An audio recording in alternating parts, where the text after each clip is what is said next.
Good morning श्रोताओं। तो हाजिर हुए हैं सुबह की प्रमुख खबरों के साथ। तो इससे पहले खबरों को विस्तृत रूप से जानने निवेदन रहेगा कृपया चैनल को जरूर सब्सक्राइब करें। तो पेश है आज सुबह की प्रमुख खबरें। हिमाचल प्रदेश के पहाड़ों पर हिमपात, आज भी कुछ क्षेत्रों में बारिश बर्फबारी के आसार। हिमाचल के पहाड़ों पर ताज़ा हिमपात और शिमला व धर्मशाला समेत कई इलाकों में बारिश हुई है। मौसम में इस बदलाव के चलते प्रदेश के कई इलाकों में पारा गिर गया है। कुल्लू, लाहौल स्पीति, किन्नौर, चंबा, कांगड़ा और सिरमौर जिलों के पर्वतीय इलाकों में मंगलवार को बर्फबारी हुई। मौसम विभाग के अनुसार आज भी प्रदेश के कुछ क्षेत्रों में बारिश बर्फबारी के आसार हैं।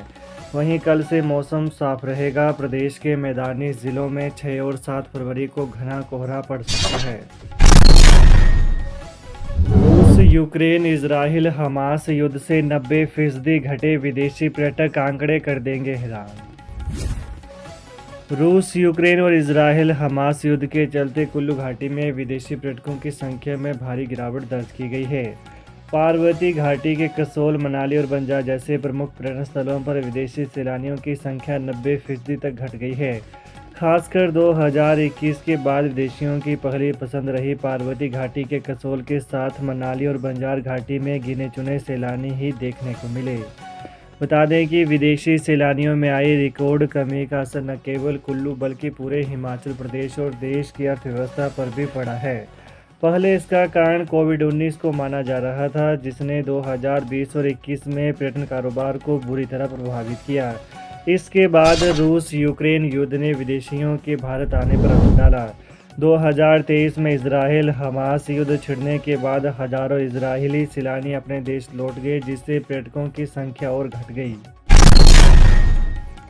पंडोह में बाढ़ से तबाही के 19 महीने बाद भी नहीं बदले हालात, अवैध निर्माण जारी। बाढ़ से हुई तबाही को 19 महीने बीत गए, लेकिन हालात वैसे ही हैं। डैम अब भी डरा रहे हैं। लोगों में गुस्सा है, जुबान पर आरोपों की झड़ी है। 2023 में आई बाढ़ के बाद खौफ से अधिकांश घरों की निचली मंजिलें अभी भी खाली पड़ी हैं। अलमारियां खोलने पर भी गाद की बदबू आती है। अवैज्ञानिक तरीके से अंधाधुंध निर्माण अब भी जारी है। नदी नालों के किनारे बेहिसाब आबादी बस गई है। सुरक्षा के इंतजाम शून्य है।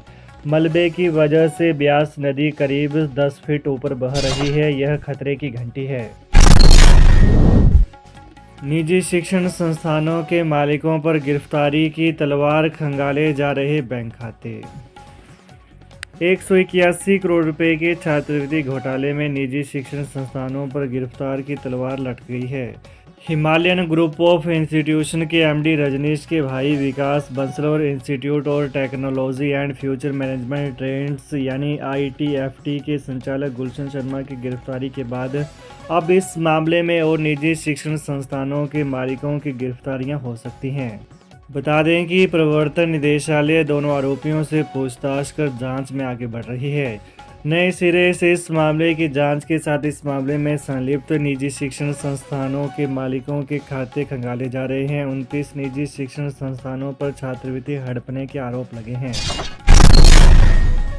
युवक के पेट से निकले 33 सिक्के, रेनबो अस्पताल के डॉक्टर ने बचाई जान।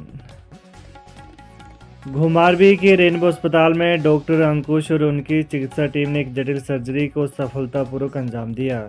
इस ऑपरेशन में एक 33 वर्षीय युवक के पेट से 33 सिक्के बाहर निकाले हैं। इनका वजन करीब 247 ग्राम पाया गया।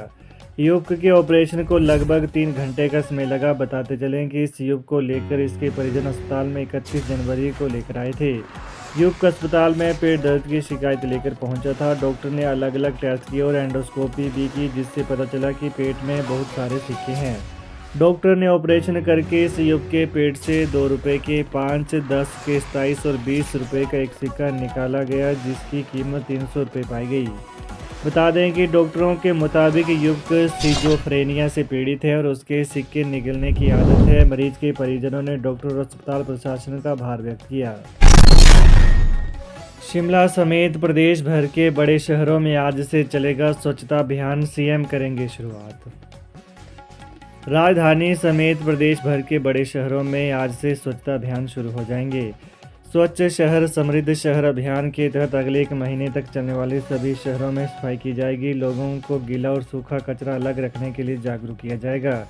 मुख्यमंत्री सुखविंदर सिंह सुक्खू आज सुबह 10 बजे होटल पीटर होप से इस अभियान की शुरुआत करेंगे। इसमें शहरी विकास मंत्री विक्रमादित्य सिंह भी विशेष रूप से शिरकत करेंगे। कार्यक्रम में शिमला नगर निगम समेत प्रदेश भर के अन्य नगर निगमों के जनप्रतिनिधियों और अधिकारियों को भी बुलाया गया है। इन्हें शुभारंभ कार्यक्रम के दौरान इस अभियान की जानकारी दी जाएगी। विदेशों में रह रहे हिमाचली ऐप पर करवाएं ई-केवाईसी। हिमाचल प्रदेश में ई-केवाईसी न होने पर सैकड़ों परिवारों के राशन कार्ड अस्थायी तौर पर ब्लॉक कर दिए हैं। ऐसे में कई लोगों को जनवरी का राशन भी नहीं मिल पाया है। लोगों को लाभ देने के लिए विभाग एक ऐप लॉन्च की है। उसके माध्यम से लोग अपनी ई-केवाईसी कर सकते हैं।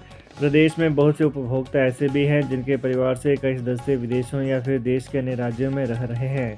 इस तरह परिवार में किसी एक सदस्य की भी ई-केवाईसी न होने पर हजारों लोगों के राशन कार्ड को ही अस्थायी तौर पर ब्लॉक किया गया है। अब एक सदस्य की ई-केवाईसी न होने से राशन कार्ड में दर्ज अन्य सदस्यों को भी डिपो में सस्ते राशन की सुविधा से हाथ धोना पड़ रहा है। इसको देखते हुए खाद्य नागरिक आपूर्ति एवं उपभोक्ता मामले विभाग ने एक मोबाइल एप्लीकेशन तैयार की है, जिसके माध्यम से विदेशों और देश के किसी भी राज्य में रह रहे लोग घर में बैठकर ई-केवाईसी करवा सकते हैं। सीनियर और जूनियर असिस्टेंट के 224 पद भरेगी एयरपोर्ट अथॉरिटी, ये है लास्ट डेट। भारतीय विमानपत्तन प्राधिकरण नॉर्थ जोन में हिमाचल सहित विभिन्न राज्यों में सीनियर और जूनियर असिस्टेंट के 224 पदों को भरेगी। इसके लिए 30 वर्ष की आयु वर्ग के अभ्यर्थी 5 मार्च तक ऑनलाइन आवेदन कर सकेंगे। इसके लिए ऑनलाइन परीक्षा होगी। उत्तीर्ण होने वाले अभ्यर्थियों को नॉर्थ में चल रहे हवाई अड्डों पर तैनाती दी जाएगी। आवेदन करने वाले सामान्य वर्ग, EWS और OBC वर्ग के अभ्यर्थियों से आवेदन करने का 1000 रुपये वसूला जाएगा। अन्य वर्गों के अभ्यर्थी निःशुल्क आवेदन कर सकेंगे।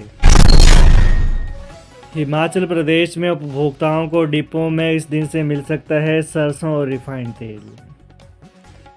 हिमाचल के राशन कार्ड उपभोक्ताओं को अब डिपो में सरसों के साथ रिफाइंड तेल भी मिलेगा। प्रदेश सरकार ने सरसों तेल का सप्लाई ऑर्डर जारी कर दिया है। अब रिफाइंड तेल के टेंडर की औपचारिकताएं पूरी की जा रही हैं। सरकार का मानना है कि उपभोक्ताओं को पहले की तरह प्रति राशन कार्ड पर 1 लीटर सरसों और 1 रिफाइंड दिया जाना है। इसके अलावा शादी समारोह व अन्य आयोजनों में भी उपभोक्ताओं को डिमांड के मुताबिक तेल देना है। इसके चलते खाद्य आपूर्ति निगम की ओर से रिफाइंड का टेंडर किया जा रहा है। कॉन्ट्रैक्ट सीनियरिटी पेंशन पर सीएम लेंगे फैसला। अनुबंध अवधि की वरिष्ठता, वित्तीय लाभ और पेंशन देने पर अब मुख्यमंत्री सुखविंदर सिंह सुक्खू खुद फैसला लेंगे। उन्होंने इस बारे में 11 फरवरी को सुबह 11 बजे सचिवालय में बैठक बुला ली है। इस बैठक में मुख्य सचिव के अलावा एडवोकेट जनरल, सभी प्रशासनिक सचिव और एडवाइजर प्लानिंग को बुलाया गया है। इस बैठक को शिक्षा विभाग द्वारा उठाए गए मामलों के बाद बुलाया जा रहा है और बैठक करवाने के लिए नोडल विभाग भी एजुकेशन का ही है।